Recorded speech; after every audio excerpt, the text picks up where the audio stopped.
story of the kings and queens of England is more surprising than you might think. It's a fine drama, 1,000 years of tales of lust and betrayal, of heroism and cruelty, of mysteries, murders, tragedies, and triumphs. The story of the Stuarts is, when you think about it, the most surprising of all. It's the story of a country deciding that it should abolish the monarchy and become a republic, and then, without any outside force or pressure, overthrowing the republic and making itself a monarchy again. That never happened anywhere else. Why did it happen here? James became King of Scotland when his mother Mary fled to England in 1567. He was 1 year old when he was crowned James VI.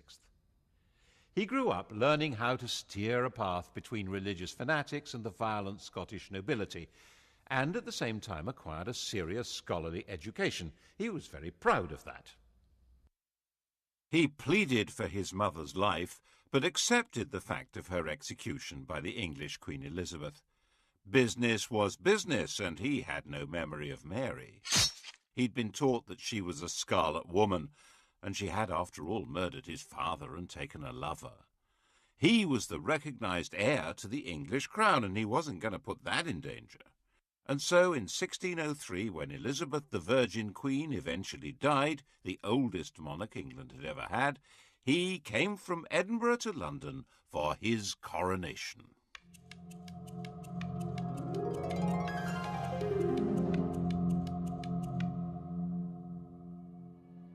He was openly bisexual. The word in London was that Elizabeth had been a king, and now they had James the Queen. In Latin, of course. By the accident of heredity, England and Scotland were now united in a single kingdom, Britain. Everyone had high hopes of James, especially the Roman Catholics, who thought that his distaste for bossy Scottish Presbyterians would encourage him to lift Elizabeth's restraints on their worship. They were wrong about that. So a group of well-connected Roman Catholic terrorists planned to blow up the entire political structure at the opening of Parliament in 1605. They brought over an explosives expert from the Low Countries. He organised placing 2.5 tons of gunpowder in a cellar under the Palace of Westminster. It's a sign of how secure England became that for the last 200 years, November the 5th, the anniversary of Guy Fawkes' capture, has been simply an excuse for a fun night of pretty explosions. Today, of course, in the shadow of 9/11, 5/11 has a more chilling resonance. Al-Qaeda terrorism has tainted many people's idea of Muslims, which perhaps makes it easier to understand how Fawkes' terrorism affected people's idea of Roman Catholics. Actually, James himself was more sympathetic to high church than to low, because the followers of Protestant sects did not want priests and bishops to do religion on their behalf. In the Protestant view, the godly man has his own Bible, the devil's agent is a priest with a Catholic prayer book. James felt that people who didn't have respect for hierarchy in church would be equally disrespectful of authority in general. No bishop, no king was his fear. And the authority of the king was very dear to him. He spelled out his ideology in masks, theatrical balls, in his new banqueting house in Whitehall. His intellectual take on the job was that he was God's deputy and that he ruled by divine right as the absolute sovereign power in England. Having been raised in Scotland, he was rather baffled by the idea of common law, the notion that law was in the hearts and minds of the people, expressed through the precedents of the courts and their juries of ordinary folk. But this was the essence of the English system. It had been essential for the Normans to operate that way, as foreign rulers in a land they didn't know, and it had become embedded in the fabric of English life. Henry VIII and Elizabeth had the position of tyrants, but their tyranny required popular consent. They had to be popular in order to rule. James wasn't good at being popular. He was head of a court, a place of factions and favourites, and was grand in a very private way. One example of his sense of power and duty was in his treatment of tobacco. It had been introduced from America by Walter Raleigh, and Elizabeth had felt rather alarmed by it. It made her feel ill. She bet Raleigh that he couldn't weigh the smoke that came out of a pipe. Raleigh knew how to perform. He weighed an ounce of tobacco, smoked it, weighed the ash, and the missing weight was the smoke. Elizabeth laughed and paid up, saying she'd seen men turn their gold into smoke, but this was the first time she'd seen smoke turn to gold. James's whole approach was different. He disliked smoking and felt it was his duty to protect his subjects. But he was a rational man, a teacher, so he wrote a pamphlet, Counterblast to Tobacco, explaining that it was loathsome to the eye, hateful to the nose, harmful to the brain, dangerous to the lungs, and in the black, stinking fume thereof, nearest resembling the horrible Stygian smoke of the pit that is bottomless. He wanted to persuade people by the force of his argument, so he published it anonymously. Of course, no one took any notice. So, as the wise and kindly father of his people, he banned the growing of tobacco in England and increased the customs duty on tobacco by 4,100%. And reissued the pamphlet with his name on it. His whole approach was based on rational thought, not an English habit, and what he saw as the absolute authority of a king, also rather foreign to them. And his authority was not backed by any army, and his income was too small to run both the court and the government. The regular royal income came from rents on lands, feudal dues, and customs duties.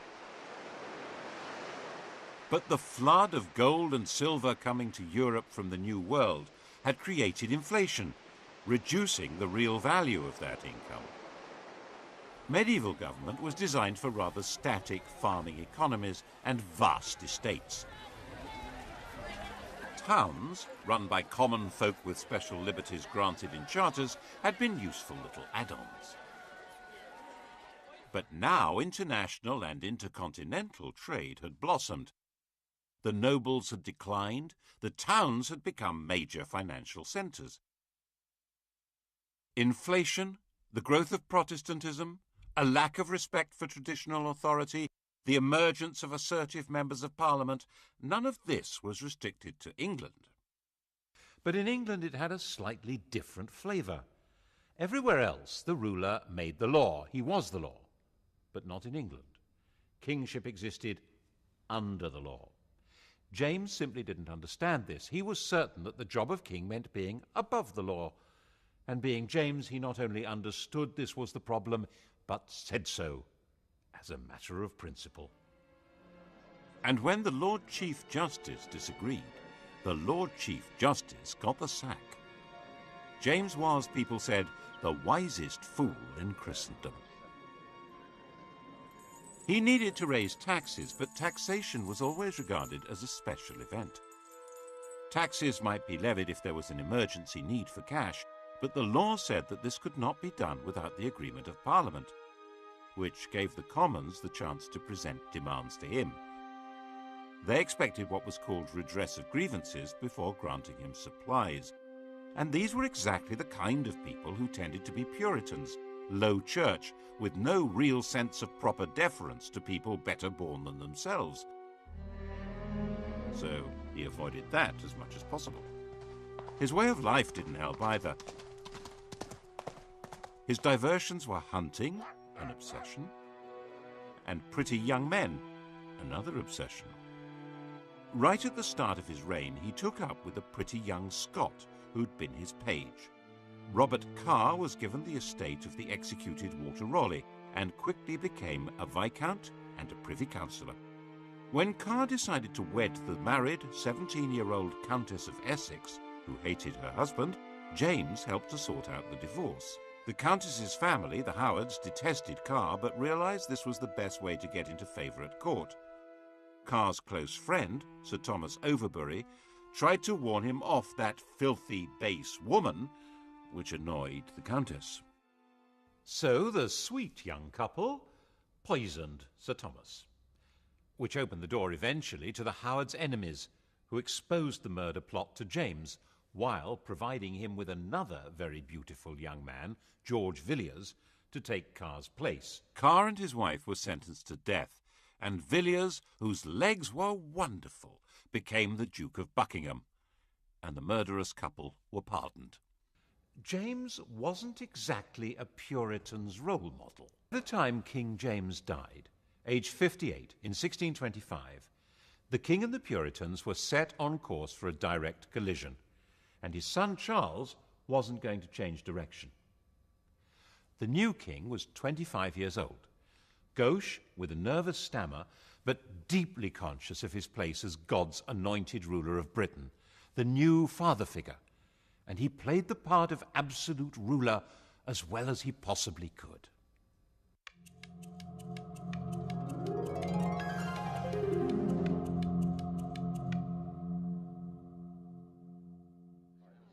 Of course, it was not the part that the Puritan merchants and gentry wanted played. They refused to grant taxes without being allowed a role in government, so Charles tried to manage on the sources of revenue that didn't need parliamentary approval. The most celebrated example was when he levied ship money. An ancient law was unearthed obliging seaports to provide ships in times of war.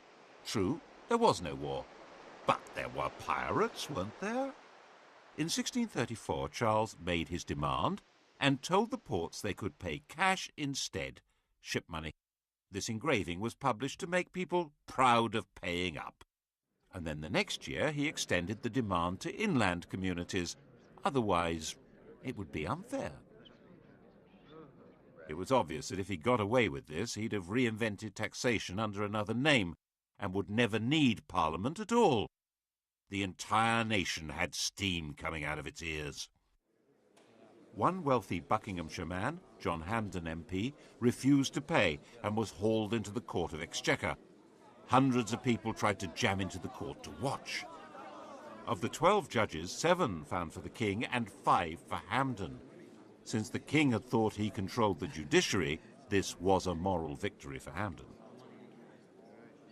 Things were made worse by Charles's actions as head of the church. He regarded Puritanism as fundamentally seditious, which made many people think he was really a closet Roman Catholic. He wasn't, but he was determined to impose a uniform system of worship which was decidedly high church. And that simply added to the anger of a growing Puritan class. And in Scotland, it was met by direct rebellion. Without the money to hire reliable troops, and with popular hostility in London making life positively dangerous, Charles had to accept restrictions on his power which were, to him, intolerable. In 1641 he agreed Acts of Parliament which took many powers from him, including the right to dissolve Parliament and the right to raise customs duties without its consent. In January 1642, in a state of confused desperation, he tried to arrest 5 members of the Commons by actually turning up there with armed guards. He failed, and faced with violent anger in the streets, he fled from London. In November, the now inevitable civil war began. People were called upon to choose between their king's determination to break the pretensions of Parliament and Parliament's determination to limit the power of the king. Most people actually didn't think they wanted to get involved, but the war grew with a murderous logic of its own and gradually became more bitter and more inescapable. It's now reckoned that possibly 250,000 people died in battle, of starvation, of disease, as a result of the fighting, out of a population of about 5 million. That's a far higher death rate than in the First World War. When the war ended in 1646 with the defeat of Charles's forces, an attempt was made to negotiate a settlement. But Charles was a dishonest negotiator, simply using this opportunity to try and organise the conquest of England from Ireland and Scotland. And then something quite new happened. In the brief and decisive Second War, the Parliamentary Army developed a revolutionary will of its own. When Charles was recaptured in 1647, Parliament tried to disband its forces, but General Fairfax and his men proclaimed that they were not a mere mercenary army and flatly refused to go home. Their job wasn't finished. The revolution had to be completed. They said it had to be established that the House of Commons was the supreme authority of England, and the king was, but at the most, the chief public officer of this kingdom, and accountable to this house. That was in September 1648. The Commons said, "Don't be so silly." You are exceedingly deceived, for God gives the king his authority. The army wasn't happy with that, so it crushed Parliament. It occupied London, used St. Paul's as the cavalry stables, and looted the treasury. 45 MPs were arrested, 146 were barred. The rump that remained were in effect the members chosen by the army, who would do what it wanted, which was to put Charles on trial for treason, for levying war against the Parliament and Kingdom of England. The rump parliament, as people called it, resolved that they could make laws without the consent of the king or of the House of Lords, and then passed a law setting up a court to try the king. Charles said that he didn't recognise the court, as someone needed to explain to him what authority it possessed. On the 27th of January 1649, this court condemned him to death. Charles was taken to the banqueting house, that theatrical set built by his father for dramatic presentations in which the scripts were all about the glory of royal power. It was no longer used for those masks. Charles had commissioned Rubens to make paintings for the ceilings, and they were too precious to be damaged by candle smoke. The ideology of the performances had now been put on permanent display by Rubens. The paintings celebrated James's absolute rule, casting out war and discord, bringing peace, harmony, order, and prosperity to a grateful people. Charles, the small, dignified, stuttering man who'd commissioned the work and presided over the reality that flowed from it, was marched out through a window onto a specially constructed platform. He wore a thick vest so that he would not shiver with cold, which might be mistaken for terror. And on that stage he knelt with calm dignity, and his head was cut off. Britain no longer had a king.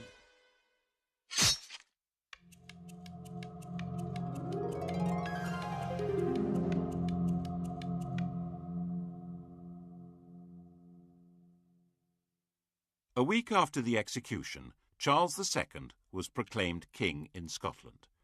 But Charles I's 18-year-old son wasn't there. He was in the Netherlands. He'd fled to France with a group of supporters 4 years earlier, and his one brief attempt to provide military help to his father in the Second Civil War had been a failure. His object now was to find a way of recovering his father's throne, and to hell with that stuff about being an absolute monarch. He landed in Scotland in 1651 and was prepared to sign up to whatever was asked of him, including agreeing to his father's blood guilt and his mother's idolatry and becoming Presbyterian. If that's what it took to be proclaimed king, do it. The new English Republic wasn't going to stand for this, of course. The army, commanded by Cromwell, took over Scotland. Charles's forces were finally defeated at Worcester. If he'd been caught, he would probably have been killed. The story of his escape, disguised as a Worcestershire yokel, became a famous legend. At one point, he spent all day hiding with a companion in an oak tree while the Roundheads searched for him below. It became a celebrated story in a way that didn't bode well for the Republic. Charles looked dashing and daring, while the Roundheads looked ridiculous, incompetent, and heavy-handed. Throughout his 6 weeks' flight, he remained cheery, polite, and very resourceful, ending up in the George Inn at Brighton. It's interesting that none of the 3 or 4 dozen people who recognized him were moved to betray him, either by the potential death penalty they faced or the £1,000 reward they could collect. He got away to France, then to Germany and Brussels, living in a kind of limbo, short of money and with no coherent plan of return. So how did he do it? After the execution of Charles I, England was a republic. Look at what happened to the design of the Great Seal, the official mark on statutes and proclamations. Here's Charles's seal, the seal of a king. He canters on horseback with his greyhound running alongside, and the Latin motto means Charles, by the grace of God, King of Great Britain, France and Scotland, defender of the faith. After his execution, the new republic was in theory ruled by the House of Commons. So instead of a king's seal, the Great Seal was the seal of the House of Commons. It shows the Commonwealth, a map of Britain, and on the other side are the Commons themselves. And the motto simply says, 1651, in the 3rd year of freedom by God's blessing restored. In English. Didn't last, though, because the real power wasn't the House of Commons. It was the army. For a while, the army was too busy to take much notice of England. It was occupied with the destruction of Ireland, where a large part of the population were irredeemably loyal to Catholicism and the monarchy. But when it finally turned round and looked at England, it found that there still hadn't been a thoroughgoing Puritan revolution. So, in 1653, Cromwell, the army's most powerful general, cleared the Commons at sword point and installed a new parliament, which he thought would be more capable of bringing about a revolutionary transformation of society. His own Chamber of Righteous Puritans, the so-called nominated parliament, turned out to be no more to his liking, and he dismissed that too, installing himself as the Lord Protector. And the Great Seal was now his own. It shows Oliver Cromwell on horseback, just like Charles, but stepping out very stately rather than cantering with a greyhound. And the motto says, "By the grace of God, the Republic of England, Scotland and Ireland, and the Protector Oliver," in Latin. In what sense was this a republic? However unwillingly, and he kept protesting his unwillingness, Cromwell was driven by his own belief in the divine right of revolution to run the country as a militarized kingdom for Puritan saints. There were now 11 districts, each run not by the people, but by major generals. These military ayatollahs collected taxes, ran the courts, and controlled public morality. Theatres were closed along with brothels and gambling dens. Horse racing and cockfights were banned. Everyone had to go to church, stay sober and morally upright. Pagan festivities, like Christmas, were banned. Mince pies were forbidden. Oh, it must have been great. In 1656, a newly elected parliament made it clear they wanted to return to the old constitution. They reopened the House of Lords and offered Cromwell the title of king. He seriously considered it. And although he turned it down, perhaps because the army would have turned against him, 2 years later, on his deathbed, he nominated his eldest surviving son as his successor, like any other king. Very few people cheered Lord Protector Richard Cromwell. Who was he? Not crowned, not acclaimed, not the leader of an army. People called him Tumble-Down Dick, and that's pretty much what happened. Early in 1660, one of his father's commanders, General Monk, seized London and summoned a special parliament to invite Charles II to return to the throne. If you're going to have a king, it might as well be one with the right credentials. Tumble-Down Dick became a private citizen. He changed his name and became a lodger in Cheshire. 30 years later, he wrote to his daughter that his safety was to be retired, quiet, and silent. He would have made a good constitutional monarch. But while the English may not have been quite sure what they did want, they now knew exactly what they didn't want. Anything run by soldiers or Puritans. No matter what else would happen in the world, England would never again let a military man have any political power. And a deep and abiding suspicion had been created of anyone who looks like a revolutionary or a religious enthusiast. Actually, this explains a lot about English history. Most countries were at some time in the last 300 years infected by revolutionary fervour or ideological passion, but England, it seems, has been vaccinated. It's been pretty much immune to political feverishness. Still is, I think.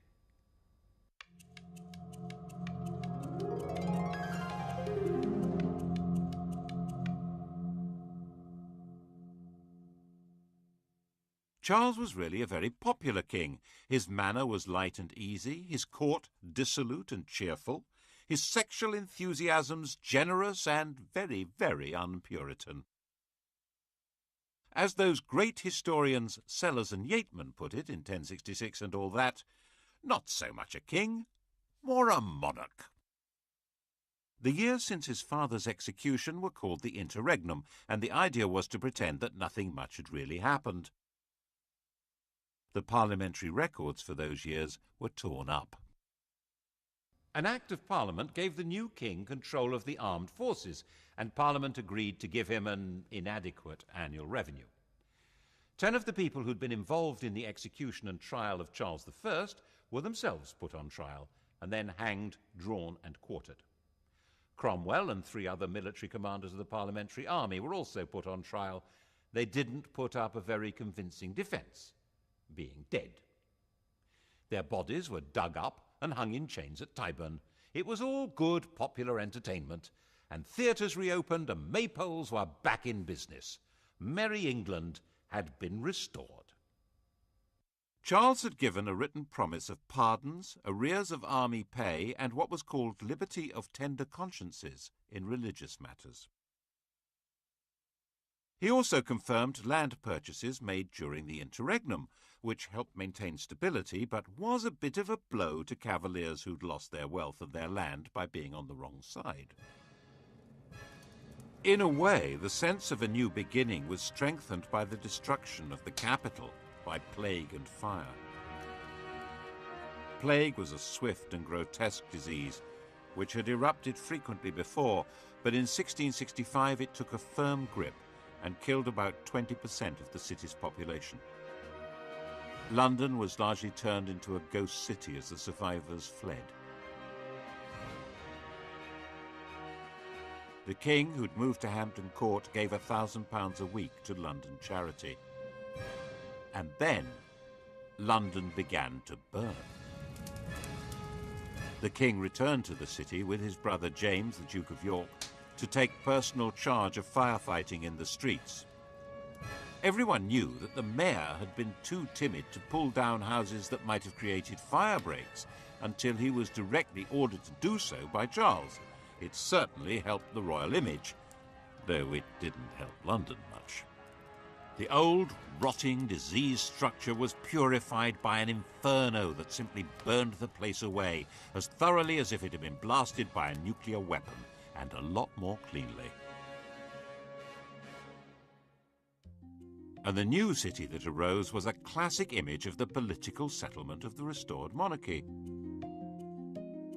The old medieval structures had gone, but Christopher Wren's plan for a brand new city of piazzas and arcades was rejected.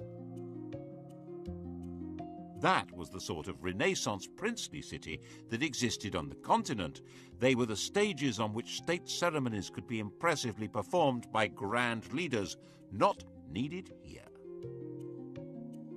Wren was allowed to build a new modern cathedral and a swathe of churches in which altar, pulpit and congregation are positioned to be equally important, not too Roman Catholic, not too Puritan. But the old street plan was retained. Everyone could rebuild their own place on their own plot, and the narrow streets and little alleys of medieval London that still existed in everyone's memories regrew from the ashes, Even now, neither German bombs nor modern developers have quite destroyed them. There mustn't be another fire. Laws would insist on flat fronts, no overhangs, more brick. But the old city that had no overall plan, not even a basic map, reappeared with modern improvements designed not for a new life, but for a better continuation of the old one. Exactly. There was a general desire to better continue things as they had once been, rather than invent something new or imitate something foreign. There was one other marker in the rebuilt London that showed what kind of country this now was. This fine column. It marks the site where the fire had begun. It shows the destruction of the city. There's Charles surrounded by liberty, genius and science, giving directions for its restoration. And there was originally an inscription explaining that the fire had been deliberately begun by papists. In order to the carrying on their horrid plot for extirpating the Protestant religion and our English liberty, and the introducing popery and slavery. It was nonsense, but a French watchmaker was hanged for his part in the non-existent plot. Robert Hubert. He wasn't in London when it happened. There was a pathological fear of papists. Awkward. Charles had a pension from the King of France given when he'd promised to convert to Roman Catholicism. The trick to being a king in this situation was, Charles understood very well, not to say exactly what his job was. There was a parliament, and it was beginning to form parties, one pro-monarch, one anti. But Parliament didn't actually rule the country. That was done by the king's ministers, a kind of cabinet government, referred to as a cabal, which meant that Charles wasn't seen as entirely responsible for things going wrong, which they quite often did. The Earl of Rochester wrote a mock epitaph on Charles's bedchamber door. Here lies our sovereign lord the king, whose words no man relies on, who never said a foolish thing, nor ever did a wise one. Charles saw it next morning and said, "Quite right, my words are my own, but my acts are the acts of my ministers." Charles died in 1685, 54 years old. On his deathbed, he converted to Roman Catholicism. He had no legitimate child left alive. The next in line to the throne was his brother James, who was already a Roman Catholic. This really wasn't going. James II was only 3 years younger than Charles II. He was the oldest man ever to have succeeded to the throne. To start with, nothing much seemed to have changed. Both brothers had led quite similar lives. Both were enthusiastic womanizers. Both seemed reasonably pragmatic. But the way James handled his first big crisis began to create alarm.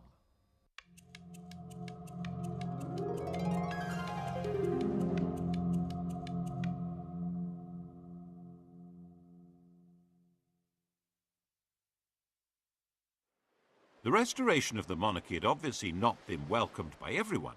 In the southwest especially, Puritan religious feeling remained strong and suspicious, especially with a Roman Catholic king. Charles II had an illegitimate son, the Duke of Monmouth, who was a Protestant. Rumours began to spread that he was actually legitimate, the true heir to the throne. Monmouth came over from the Low Countries and began a rising in the southwest, where he was proclaimed King Monmouth. The rebellion was crushed. James, determined to make an example of the rebels, ordered the arrest and punishment of everyone involved. At each centre, Dorchester, Taunton, Exeter, Bristol, Wells, people were rounded up for a special court known as the Bloody Assize, punishing not just rebels, but anyone who was accused of even helping the wounded.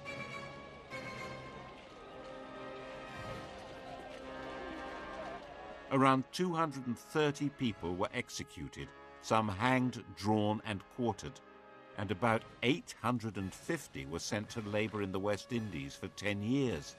And many more, of course, were fined and had property confiscated. And James did not disband the army that had been formed to put down the rebels. England had a standing army again, just as it had under Cromwell. And he appointed Roman Catholic officers to run it. People began to murmur, and when the House of Lords expressed discontent, he dissolved Parliament. And as he continued to appoint Roman Catholics to public and church offices, public support began to ebb away from him. At his instigation, for instance, all the fellows of Magdalen College, Oxford, were dismissed, and the college was turned into a Catholic seminary. James had 2 daughters, who were both Protestants. The elder girl, Mary, was married to William of Orange, ruler of the Dutch, a Protestant head of state. The heir to the throne would reverse James's whole policy. But early in 1688, James's queen gave birth to a son who would be raised as a Catholic. This was, he thought, excellent news. It made him more secure. He was wrong. It sealed his fate.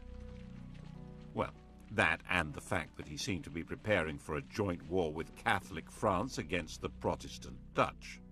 And now it became evident that the Civil War really had changed the place of the king in England. He ruled by permission of Parliament, and Parliament wasn't going to put up with this one. A group of leading members of Parliament sent a secret invitation to William of Orange to save the country from a Catholic takeover by bringing them military assistance. William brought over a fleet carrying a large professional army. James tried to block it with his own fleet, but the winds were against him, and William landed unopposed in November 1688 at Tor Bay. The West Country had its own score to settle with James. And James simply panicked. The army wasn't behind him. Parliament wasn't. London wasn't.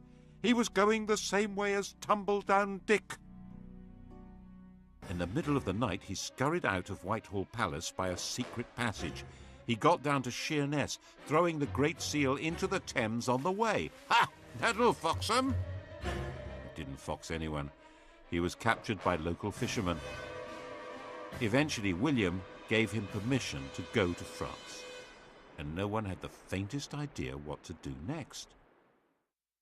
William hadn't come to depose James, but to give military backing to Parliament in their quarrel with him. James had quite obviously quit, abdicated, gone, taking his son with him. England, having failed to be a republic, had failed to be a monarchy. It was a bit of a puzzler. Perhaps William should declare himself king by right of conquest. He didn't think so. Parliament wanted Mary to take the crown, James's daughter, after all. But she insisted that her husband was boss, and he didn't intend to play the Duke of Edinburgh role, 2 paces behind the ruling lady. This short, stooping, asthmatic man with bad teeth was tough and shrewd. He was himself a grandson of Charles I and wouldn't make a humble consort. In the end, a deal was struck. They would both be sovereigns, Mr. and Mrs. King and Queen, by the invitation of Parliament.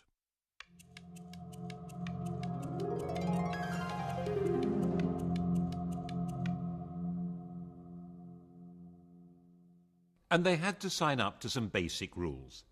No standing army unless Parliament agreed to it. No raising of money without Parliament's approval. No royal power to lay down the law. The King and Queen couldn't appoint or punish judges. They couldn't make war without Parliament's consent, and Parliament would decide who could have the crown. And it wouldn't be a Roman Catholic. All the questions posed by the Civil War were finally answered, and it was called the Glorious Revolution, because in the end, the whole basis of royal power was redefined without anyone being killed at all. Except in Ireland, of course. James, with French backing, decided to make a comeback through Ireland. It was, after all, one part of Britain where a Catholic king could expect some enthusiasm. Protestant settlers had been brought into Ulster, and they held Londonderry and Enniskillen against the Catholic regiments. Eventually, in 1690, there was a showdown between William's Anglo-Dutch-Danish army and James's Franco-Irish one at the River Boyne. James was beaten in a battle which has cast a grotesquely long shadow over Ulster. The annual celebration there of the Protestant victory has never lost its 17th century passion. The irony is that this was not a religious war at all. It was a war to contain the ambitions of France, and the Pope was actually firmly on the side of William of Orange. The Vatican was more anti-French than it was anti-Protestant. The Orange men at the Battle of the Boyne were actually fighting for the Pope as well as King Billy. And Billy, of course, was not exactly English. His native tongue was Dutch. William, a serious man, ended up spending much of his time on the continent, so in effect Mary did become the sovereign of England. But at the end of 1694, she died of smallpox.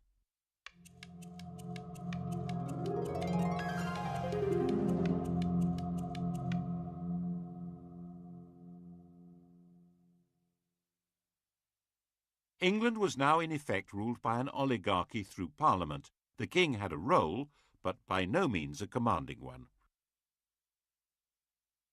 Part of that role, as he saw it, was to push forward religious tolerance in a fundamentally intolerant country. Tolerance does have its limits. At his death in 1702, the question of the succession had already been agreed and settled. The crown passed to Mary's sister Anne.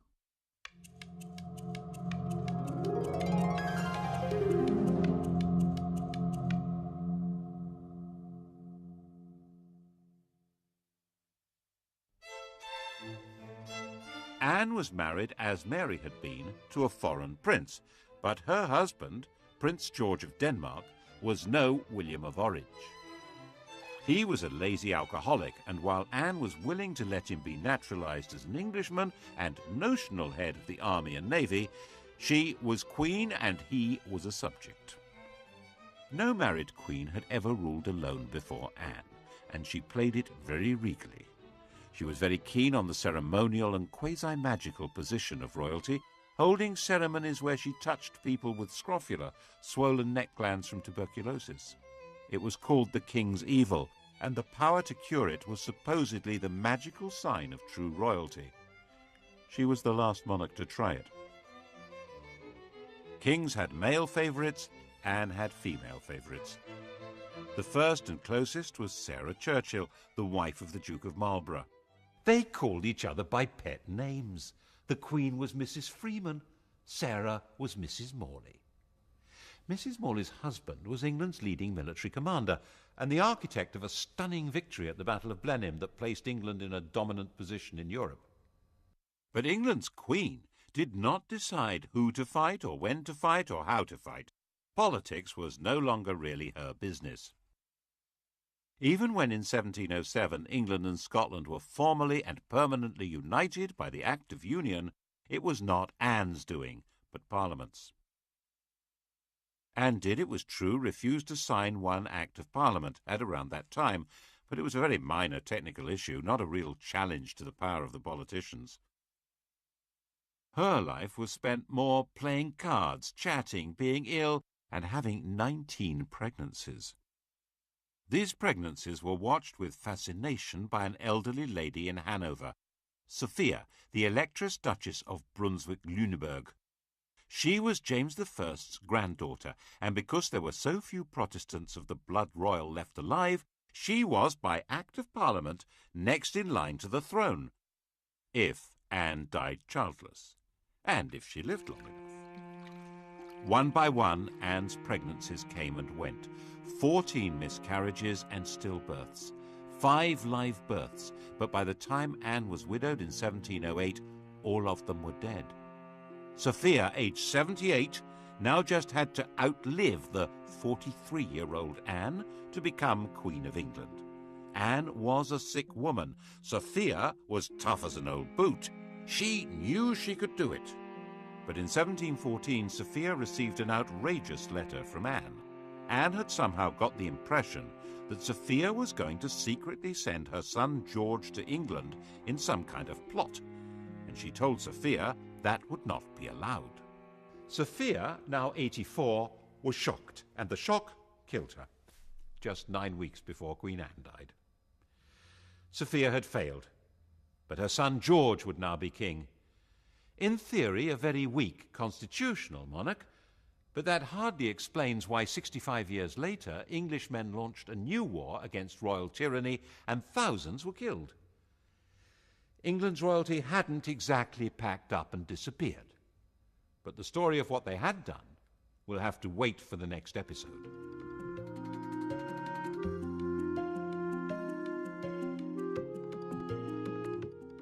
Lust and madness loom large in the colourful reigns of the Georgians tonight at 10 o'clock.